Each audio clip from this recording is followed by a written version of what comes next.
Someone at the Door by Bernard Jackson and Susie Quintanilla.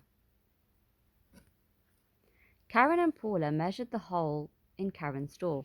Gosh, said Paula, I hope we're doing this right. Too late now, laughed Karen. She studied the diagram again. The floor around her was covered with nuts and bolts and sawdust. Paula looked down at the diagram. Paula looked down at the diagram too. Maybe we shouldn't have started this thing without some help. Earlier that day, they'd decided that Karen needed a deadlock on her door. There'd been 2 killings in the neighborhood, and everyone was afraid. But neither Paula nor Karen had any idea of how to put a deadlock in. Wow, said a voice from the doorway. You 2 ladies have made a mess. Karen and Paula looked up with a start. A young man was leaning against the door frame. He smiled over at them. Looks like you could do with a hand. Oh, well, yes, as a matter of fact, Karen said, you know there's a killer out there, and we thought... Paula put her hand on her friend's arm. Wait a minute, Karen, she said in a low voice. She said to the man, what can we do for you?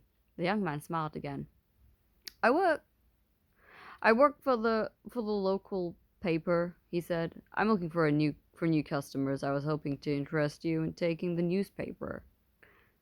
I don't think so, Karen said. I don't usually have time to read it.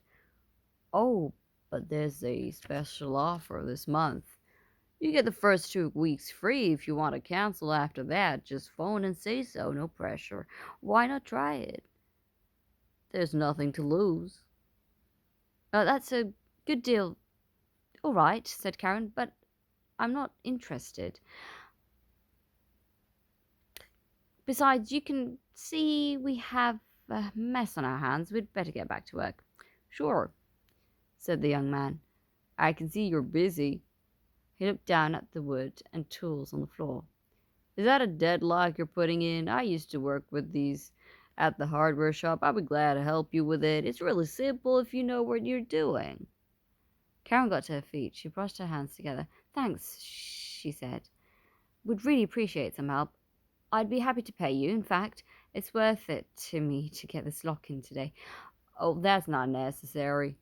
The young man waved his hand to dismiss her offer. He picked up a part of the lock and placed it against the door. This won't take very long, he said. He went about his work quickly, and in a few minutes he had finished. Karen smiled. I don't know how to thank you, she said. I really don't. I feel like I should buy at least one of your newspapers. You don't have to decide now, said the young man. He paused. But I'll tell you what. Why don't you think about it? I'll come back some other time. Like I said, no pressure. Fine, said Karen. And well, thanks again. 2 days later, the telephone rang. Karen got up from the couch and answered it. Hello, she said. Hi, Karen, it's Paula. Listen, I'm calling because of that article in the newspaper this morning. Have you seen it? No, I haven't. I don't get the morning paper. Karen picked up the phone. She moved back to the couch with it. Listen, Karen, this is important. Another woman was killed in your neighborhood last night. That makes 3. Last night it happened in that block of flats just down the street from yours. You know, the one with all the trees in the front.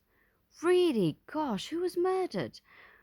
Oh, I don't know. I didn't read the whole story. I wanted to ring you right away, Karen. I'm worried, and I'd feel a lot better if you came and spent a couple of days at my house.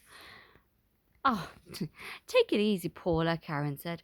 I'll be all right. Remember, I have a deadlock now. And there's a peephole in the door, too. I'm not going to open the door to anyone I don't know. Wasn't that how those women were killed? They let a stranger in, right? Well, I'm not going to do that. Okay, but this morning's paper says that he's using a new trick to get into women's flats. He's posing as, let me see. It was here on page 3. I just started reading the article when I called you. Just a second, I'm looking for it. Karen could hear Paula put the telephone down and turn the pages of the newspaper. At the same moment, she heard a knock on her door. Paula, Karen said into the telephone. Hold on, there's someone at my door. Karen took the phone to the front door. She looked through the peephole. Paula's voice came back on the line. Here it is, she said. I found the article. It says the... Karen interrupted her. It's that guy who fixed the lock the other day, Karen said. He told me he was going to come back. He wants me to take the paper, remember? I'm going to let him in. I need to start reading the newspaper. Karen, cried Paula, don't let him in. It says here that the killer is now posing as a newspaper deliverer. Karen, did you hear me? It says that the killer's pretending to sell newspapers. Karen! Karen!